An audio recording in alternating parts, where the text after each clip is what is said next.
Shalom dan selamat pagi kepada saudara dan saudari.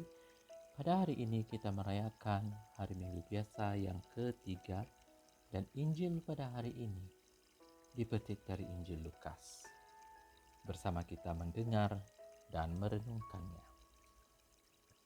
Tuhan beserta kita sekarang dan selama-lamanya. Inilah Injil Yesus Kristus menurut Santo Lukas.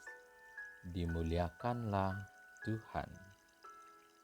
Pada hari ini, genaplah nas kitab suci. Banyak orang telah berusaha menyusun suatu berita tentang peristiwa-peristiwa yang telah terjadi di antara kita, seperti yang disampaikan kepada kita oleh saudara-saudara yang dari semula adalah saksi mata dan pelayanan firman. Karena itu, setelah menyelidiki segala peristiwa itu dengan saksama dari awal mulanya, aku mengambil keputusan untuk membukukannya dengan teratur bagimu. Dengan demikian, engkau dapat mengetahui bahwa segala sesuatu yang diajarkan kepadamu sungguh benar. Sesudah dicobai iblis di padang gurun, dalam kuasa Roh kembali Yesus ke Galilea. Dan tersiarlah kabar tentang dia di seluruh daerah itu. Selama di situ, ia mengajar di rumah-rumah ibadat dan semua orang memuji dia. Lalu Yesus datang ke Nazaret, tempat ia dibesarkan. Dan menurut kebiasaannya, pada hari Sabat, ia masuk ke rumah ibadat, lalu berdiri hendak membaca dari Alkitab. Kepadanya diberikan kitab Nabi Yesaya, dan setelah membukanya, ia menemukan nas di mana ada tertulis, Roh Tuhan ada padaku, oleh sebab ia telah mengurapi aku untuk menyampaikan kabar baik kepada orang-orang miskin. Dan ia telah mengutus aku untuk memberitakan pembebasan kepada orang-orang tawanan dan penglihatan bagi orang-orang buta, untuk membebaskan orang-orang yang tertindas, untuk memberitakan bahwa tahun rahmat Tuhan telah datang. Kemudian Yesus menutup kitab itu, mengembalikannya kepada pejabat, lalu duduk, dan mata semua orang dalam rumah ibadat itu tertuju kepadanya.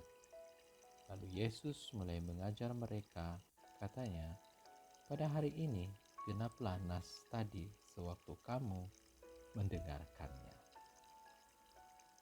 Demikianlah Injil Tuhan. Terpujilah Kristus.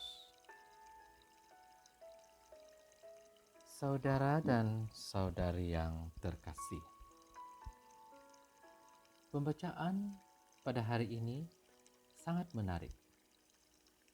Dan kita dapat melihat bagaimana Lukas menyusun cerita Injil karangannya tentang Yesus. Ditulisnya bahwa Yesus tampil di depan umum untuk melaksanakan tugas perutusannya sesudah dicobai iblis di padang gurun. Nah, Yesus dicobai tetapi mampu mengatasinya. Yesus yang lurus, tulus, dan jujur hatinya, inilah yang memperkenalkan diri sebagai Al-Masih kepada masyarakatnya di Nazaret. Menurut Yesaya, Al-Masih datang untuk memberikan kabar baik kepada orang miskin, pembebasan kepada orang tawanan, penglihatan kepada orang buta, pembebasan kepada orang yang tertindas. Itulah tujuan kedatangan Al-Masih. Dan Yesus menambahkan penegasannya bahwa tahun rahmat Tuhan itu telah datang. Apakah makna rahmat Allah sudah datang? Dalam bahasa Injil, lazimnya dipakai juga istilah kerajaan Allah sudah datang. Kedua istilah itu artinya sama. Nah, saudara dan saudari, Yesus Almasih sudah datang. Bahkan ia sudah menebus dan menyelamatkan dunia. Dan ia juga sudah mendirikan gerejanya untuk meneruskan pemberian rahmat Allah dan membangun kerajaannya. Tetapi kenyataannya sesudah 20 abad yang lalu, rahmat Allah dan kerajaannya yang dimulai dengan kedatangan Yesus sebagai Almasih belum jelas. Mengapa? Dan apakah sebabnya? Nah, saudara dan saudara, di sini kita dapat melihat bahwa keadaan dunia kita sekarang ini, termasuk di negara kita sendiri dan juga daerah kita, yaitu di kawasan Membakut ini, membuktikan bahwa rahmat Allah dan kerajaan Allah memang tidak dapat dipahami atau disamakan dengan kenyataan dan hal-hal duniawi, material yang serba tampak. Nah, kata-kata Yesus yang mengatakan bahwa pada hari ini genaplah nas tadi sewaktu kamu mendengarkannya adalah suatu pengakuan dari dirinya sebagai yang diurapi Allah sebagai Almasih. Nah, saudara dan saudari, tetapi pengertian orang-orang Yahudi tentang Almasih sangat berlainan. Mereka menggambarkan bahwa perubahan keadaan dunia sebagai kerajaan Allah langsung terjadi. Aman, makmur, damai sejahtera, tidak ada perpecahan, permusuhan, dan juga balas dendam. Dan Yesus datang mewartakan, melaksanakan, dan memberikan kerajaan rohani, spiritual, bukan jasmani ataupun materi. Karena itu, di abad yang ke-20 yang lalu maupun sekarang ini, kerajaan Allah menurut gambaran materialistis belum tampak nyata.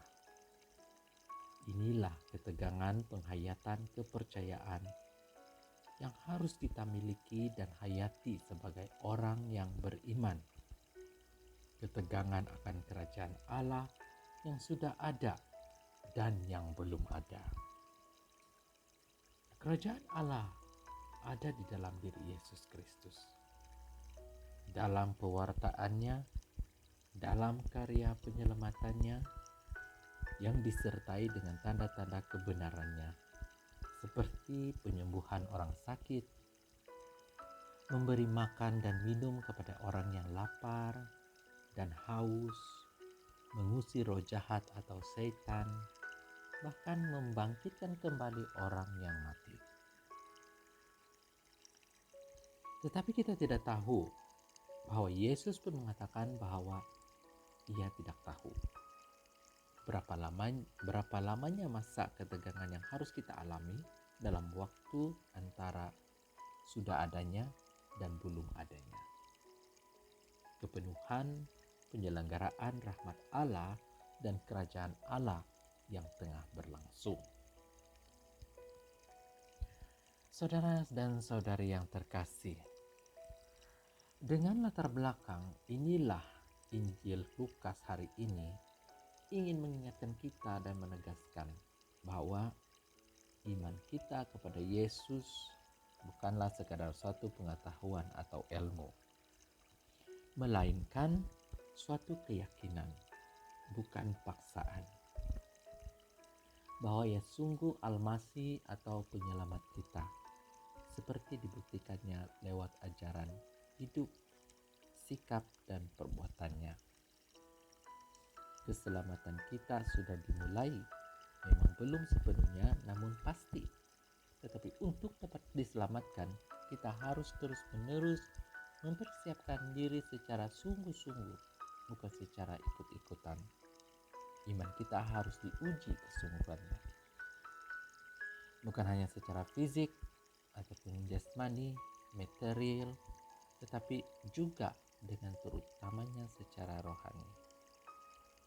Spirituality dan batin kita harus tahu dan merasa seperti disebut oleh Yesus bahwa kita adalah miskin, tawanan buta, tertindas, rohaniah ataupun jasmaniah. Hanya orang yang merasakan kekurangannya itulah yang akan diselamatkannya. Semoga Tuhan memberkati kita.